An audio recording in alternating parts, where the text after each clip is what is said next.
everyone and welcome back to my channel. My name is Alana and today we are going to be doing a bookshelf tour. So of the bookshelf tours that I have ever watched, it's very much that the person's shelves are set up in a certain way, very aesthetic. Mine don't do that. So I've decided that because mine aren't separated by genre or by nice little pockets or anything like that, I'm going to go through and actually pull forward ones that I feel a lot for, that are favorites, or that have a little something special about them, or that I just want to talk about. So we're not going to be talking about every single book on the shelves behind me, because I attempted that in attempt number 1 and the video went for like 50 minutes. And I'm not about that life, so we're going to do it this way instead. Just a few quick things before we start as well. Number 1, I did recently upgrade these shelves to the Billy bookshelf ones from IKEA, which I know a lot of people have, but I really like them. They are the floor to ceiling ones as well, so when I take you around, you will see that there is this top shelf as well. Up here. I have always wanted floor to ceiling shelves. I've always wanted just a wall full of books, and we are on the way to that. Another little aside, the sun's coming through. It could be a problem. We'll deal with that. And then finally, the way that I do arrange my shelves is by alphabetical order. So I go by the author's surname. That's how they are. I think over on this end shelf, when we get to that, you'll see that I have kind of separated that up into genre, and that's just because I do have like a really small graphic novel collection that I want to slowly build, and all my ancient history textbooky type things, and then like a craft shelf. But other than that, the majority of this is alphabetically by author's surname. This is the way that I've always organized my shelves, and while I love when I see other people's book tours and they've got like all of the books on the same height, they've got color coordinated, all this sort of thing, for me, practicality wise, that just doesn't work. I like to know exactly where a book is, and for me, my brain goes last name. I also have like a little pet peeve about splitting up series. Again, personal preference, but I like them to stay in their little families, so that is supported by this method. I'm going to show you a little bit of a look of what is actually behind me, because this is a very limited camera angle. Okay, so on this first wall here, we start off with my TBR cart, which is all the books that I have yet to read that I've said I really want to.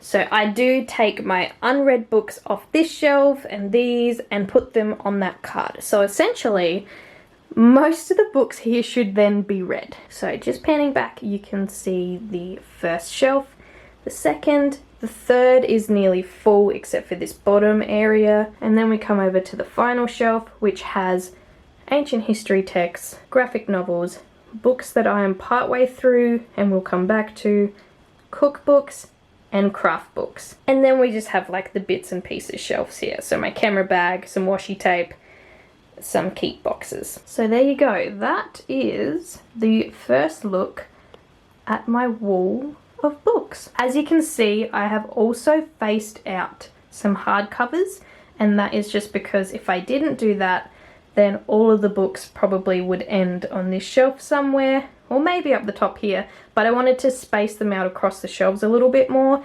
That allowed me to do it, and it also allows me to show off some of my favorite covers ever, like this one here for Vicious, The Raven King. I love how that looks. Okay, so I'm gonna go and pull out some of the books that I want to talk about and focus on. Also, when I film, you see me, or the light, down here. So this is all you ever have seen before, really, of my shelves. So this is a real exclusive look into my soul, because as I am about to go and pull out some of my favorite books, you're gonna get a look into what I enjoy, why I enjoyed it, if there's a story behind it. We're about to soul search a little bit. So let's go. Okay, so we're gonna start on the first shelf. This one does start up the top with alphabetically A. So we have Elizabeth Acevedo. Okay, so my absolute favorite by Elizabeth Acevedo is With the Fire on High. And I did recently just read Clap When You Land by her as well, which is more verse than this one. She is incredible. If you have not read any of her books, I highly recommend you do. The ones that I've got in hardcover because I know that she's always going to be a favourite. Then I've also pulled out some Becky Albertalli, and that is because I actually got to meet her at an author event a few years ago now. It was with Will Kostakis, Jacqueline Moriarty, and Becky Albertalli herself. So I did go and buy some of her books in hardcover, and this is one of hers that I did really, really enjoy. And as you can see, signed and personalised. So that was just a really cool moment. Like, I didn't think that I would ever get to experience meeting her. And she was very, very lovely. Now we move down to this second shelf here, and we have The Stuff of Nightmares by Mallory Blackman. This is a nostalgia read. I remember reading this when I was in middle school. You're going to see a couple of books on this list that are because of that. And I just remember this being really, really weird, and it had such a unique premise. For example, a girl is on a train and she keeps on getting sucked into other people's past, present, or future. And it was just so out of the ordinary for everything else that I was reading at that time. And I really enjoyed it. So I did buy it and reread it a couple of years ago. And definitely a book to enjoy around that age. So I would say like 14, 15. But still holds a good place on my shelf. Another one which I forgot to pull out, but which is one of my very big keepsakes, is Catherine Briggs, An Encyclopedia of Fairies. This I bought from Thrift Books online, I think, so it is kind of battered, and if I can show you, it does have the inscription from 1981. Someone bought this for someone and then passed it along. And I love that. And now I have it on my shelves, and it is what it says it is. It's an encyclopedia of all the different fairies.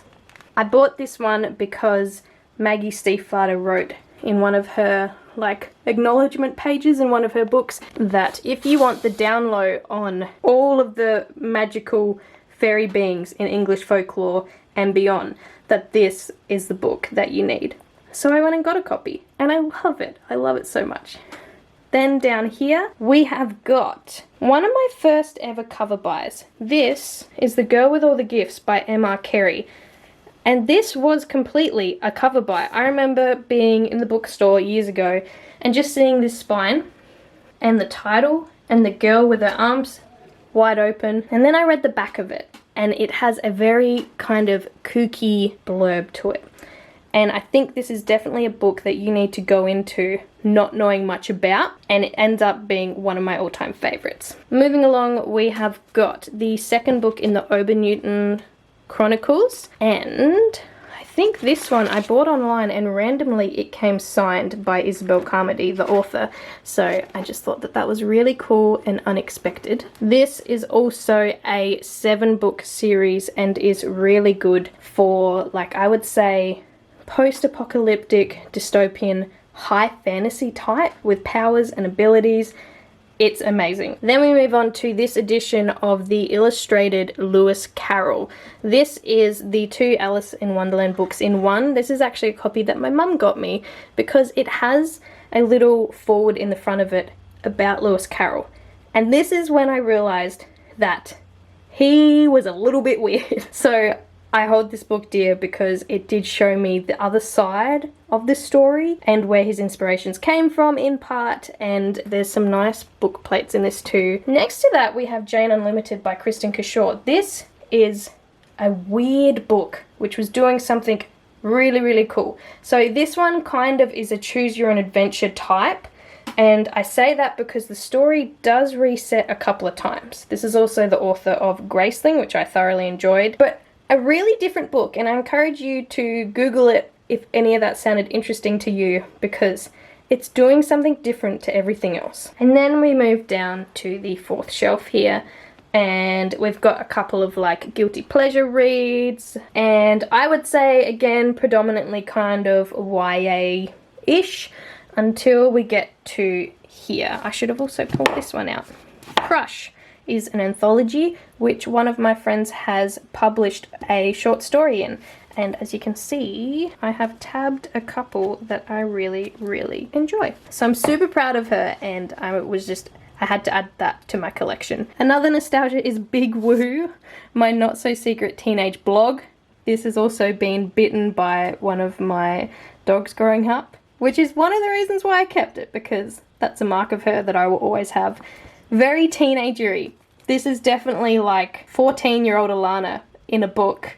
So cringy, like the cover is so cringe, but it has its place on the shelf. A similar tale with this one, Anything by Sarah Dessen, I read back in the day, and this was one of my favorite ones. She did middle grade contemporary, which always had like a bigger issue at its heart, but you didn't realize that really to start off with. This is just like a tour of my nostalgic favorites, because we also have Deadly by Morris Gleitzman and Paul Jennings. If you have, I would say, like an 11-year-old, buy them anything by these two authors, because this was weird and wonderful and wacky and just so much fun, and it actually encouraged me to get into reading. Moving on, we have Only Mostly Devastated, the ARC copy, and then the final hardcover, which I went out and bought because I love this so much. This is a gender-bent queer Grease retelling, and I feel like I don't need to tell you anything other than that, because that hooked me enough, and her follow-up after that, just as good. Now we have when I started to get into historical fiction, and I actually started out with Philippa Gregory with The Taming of the Queen. So this is the first one that I picked up by her in this series. You can kind of read them out of order. It probably makes more sense to read them in order, but I never did. So this is where I started. This is like, let's have a look. This is down here somewhere in the series, and you've got like all of this. But anyway, it's also one of my favorite covers of the series, and this is when I fell in love with historical fiction. This is King Henry VIII, and told through his wife's point of view. So each book focuses on the women in history rather than him, who was not so great. And then moving on from that, we have the Guilty Pleasure True Blood series. This is a lot of fun. This is vampires. You may have already heard about this. I had a friend give these to me last year, I want to say, and I flew through the entire series so very quick. I read them back to back over the course of like a month or two. Really glad I did. So bingeable. We move down to the last shelf on this first bookcase, and we start off with my Robin Hobb collection. I've pulled out this trilogy here, the Live Ship Traders one, and that is because that's where I am at. That's my favorite part so far of this series. Although, like, the original trilogy and then the following trilogy after that, still amazing. But if you love high fantasy and if you have not yet tried a Robin Hobb, you need to. It starts off with Assassin's Apprentice. Be warned as well, because these books get pretty dark. I would say high fantasy / grimdark in places, but more like the vile nature of men, that type of thing. But this trilogy in particular, a definite favorite of all time. This one is also a different edition, and that's because a friend got it for me, and I just like that. I'm not gonna switch it out for aesthetics to match with the rest of the series, because someone got that for me. Then we start up the top of this shelf. This is also a really great historical fiction. If you have loved The Tattooist of Auschwitz, I encourage you to pick up The Librarian of Auschwitz by Antonio Iturbe. We have some more nostalgia. I bought this one and this one when I was overseas a few years ago now, and I actually went to England and met some family and got those while I was there. And then we have my favorite Marian Keyes, or at least one of them that I started off on, The Brightest Star in the Sky. She writes really good, easily bingeable adult contemporary. Watermelon is also another favorite, as is This Charming Man. Then we move down, and as you can see, we're hitting the J. Kristoff territory, but I have pulled out here The Sidekicks by Will Kostakis. I remember buying this one when I was at the event that I mentioned earlier that he did with Becky, and he has signed this one and said, "Live, love, and be remarkable," which is super cute. He is an incredible human being, and that is my favorite book by him as well. It's about 3 friends who lose a friend they have in common, and what that means for their dynamic. You'll notice too that a lot of J. Kristoff is in hardcover, and that is because he is a favorite author of mine. We come down here and we see This bad boy.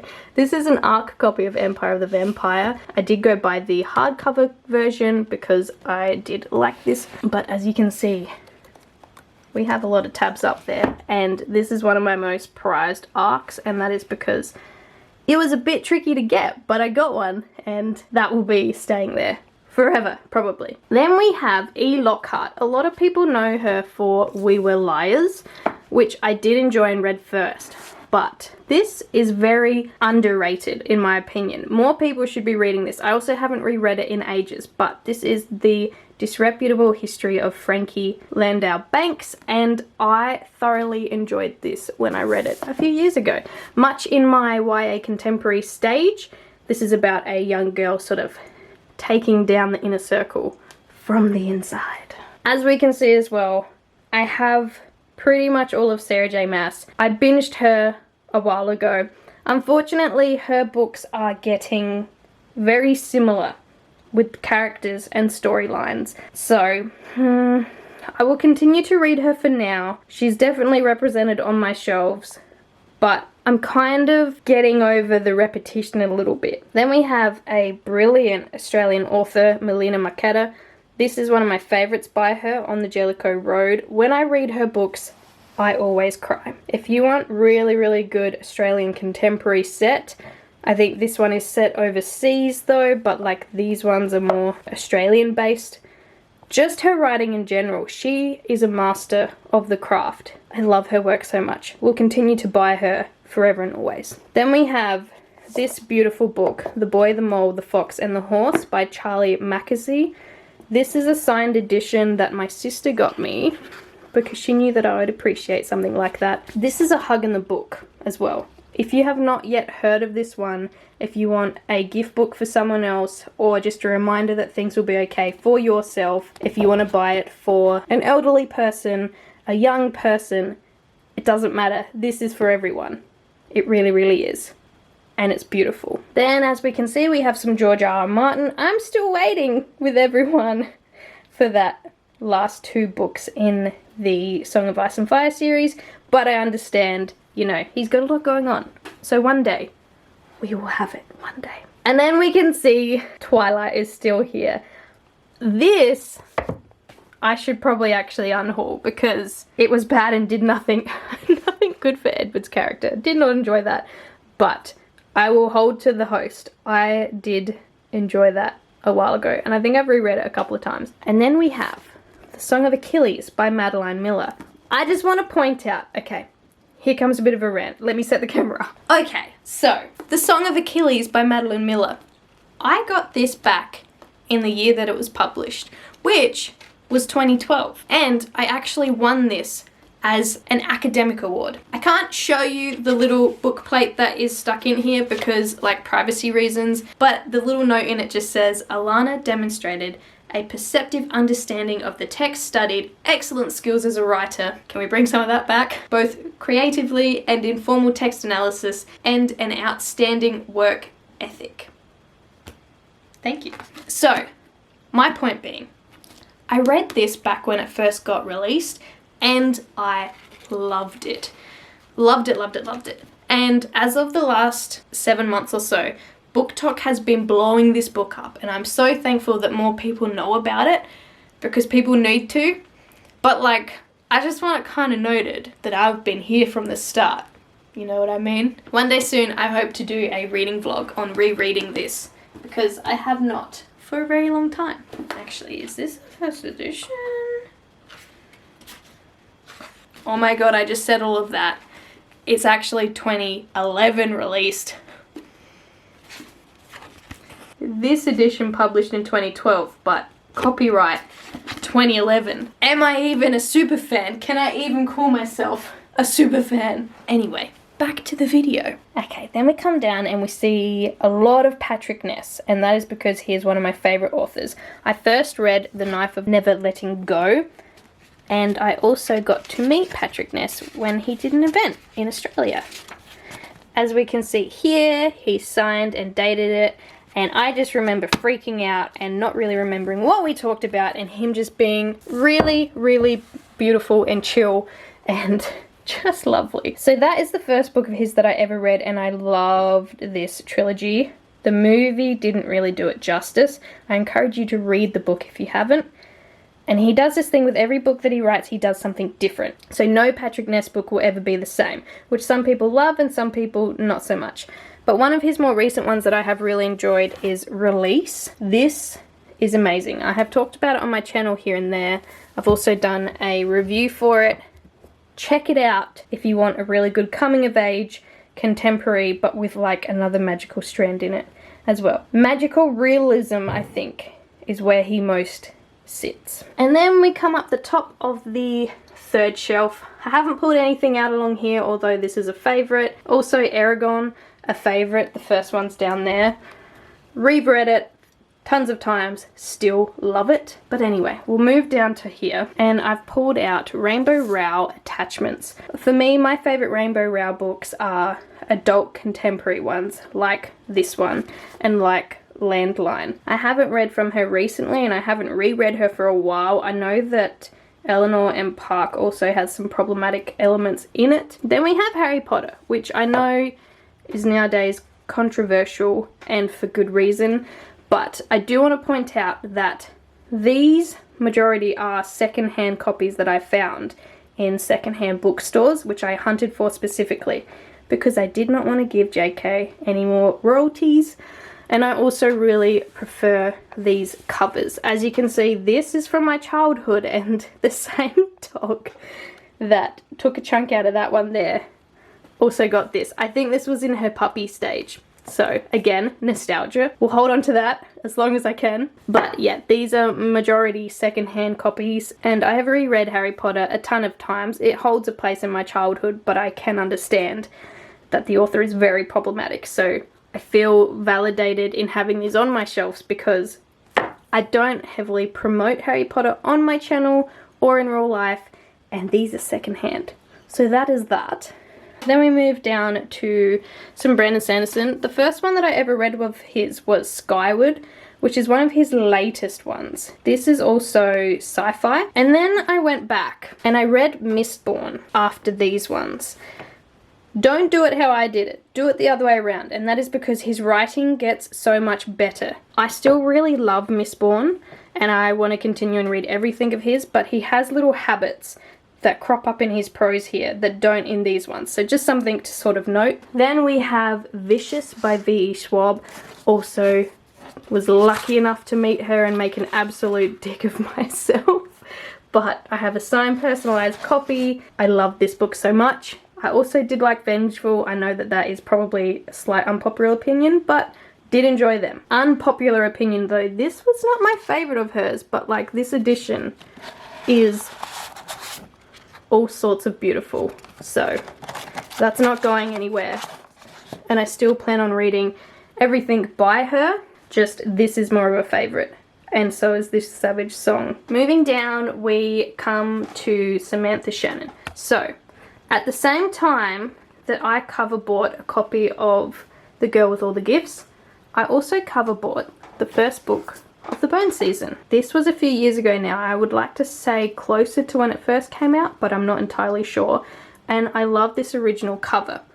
So when they changed for a while to this cover, this is the third book, but there is a reason why I have this one, I was very disappointed, and I started collecting them in hardcover so that I would always have a matching set of the covers that I preferred. This is also the only instance that you will see me having multiple editions of the same book. I don't tend to do that, but I've done it here just because this is the first one I ever bought of it, nostalgia. And then this one, I actually won this from Bloomsbury on like an Instagram giveaway, which was super unexpected, but it is signed by the author. And it says, "Rise from the ashes, believe you always will." So definitely a keepsake copy there. I've also got the fourth one over here. Then we come down and we see a lot of Maggie Stiefvater. Maggie is definitely a teenage Alana favourite, and I continue to read stuff by her. I know that her stuff is very whimsy and not to everyone's taste, but I still love her. I did recently reread The Scorpio Races, which is why it's in hardcover.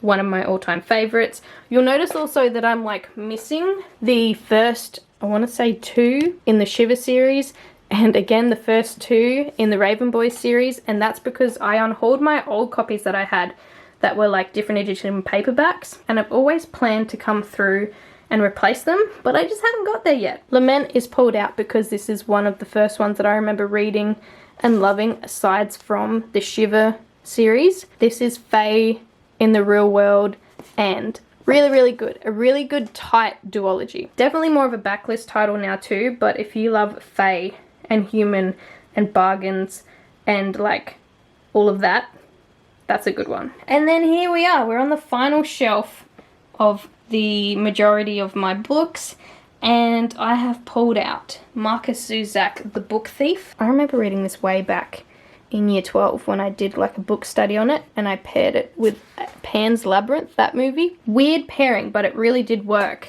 And since then I have enjoyed more Markus Zusak. Bridge of Clay, his latest one, definitely took a little while to get into, and then it took off and it made me cry, and he just always makes me cry in a good way. Also another great human being. And finally we come to the mixed shelf, I want to call it. Definitely not as aesthetically pleasing as others. So this top shelf here is my ancient history collection.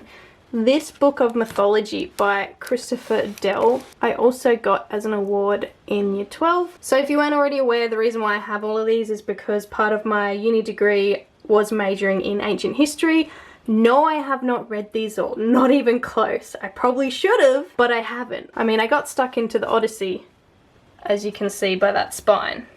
And I'm currently rereading the Iliad for fun, which is weird, but that's just part of my collection. So we've got some Cassius Dio, we've got Neil Gaiman, Caesar, we've got Ovid, Plutarch, Suetonius, Thucydides. They're all just chilling up there. And then we come down to my tiny collection of graphic novels and my one lone manga. I really need to continue with Death Note because I did really enjoy this. Some of my favorites here include Beetle and the Hollow Bones, definitely a good witchy read. Amulet is also a really good time, and Heartstopper. I need to catch up on Heartstopper, but I haven't. I actually really love most of these. And then we have a cup full of bookmarks and oh dear, it's baby Alana. Look, can you see my gap? I used to have a huge gap in my teeth. Anyway, I've kept these because I found them randomly, and it says read, brains get hungry too. So good, so cringe. And one of the only knickknacks on my shelf, and that is because it's like a replica of one of our childhood dogs, and it's beautiful. Then we have a little stack of books that I am part the way through but have put down for some reason or another and need to get back to. I leave them there in hopes that I will feel like them again sometime soon. And then we have cookbooks, craft books, and old journals and things like that. And then just knick-knackage. So that's it. So there you go. That is my official bookshelf tour. I don't know how many books I own. I don't think I'm ever going to count. I don't know if I need to know that information, to be honest, because I will probably feel terrible for ever buying another book again. But this is also, if you couldn't tell, my main hobby and also what I do for work as a bookseller. So I can very easily justify the massive books behind me to myself. Hopefully I haven't forgot anything that I wanted to add, and that this is a comprehensive list as of filming this in October 2021. And yeah, if you like this video, don't forget to subscribe so that you can see more of this in other videos. And if I talked about one of your favorite books, let me know in the comments down below. Or you could also tell me a couple of books on your shelves that are your most prized possessions and why they are so, because I really do feel like books are time capsules and books are memories, and they are so important. So yeah, that's it for this bookshelf tour. I hope you're doing okay out there, and I will see you in another one. Bye!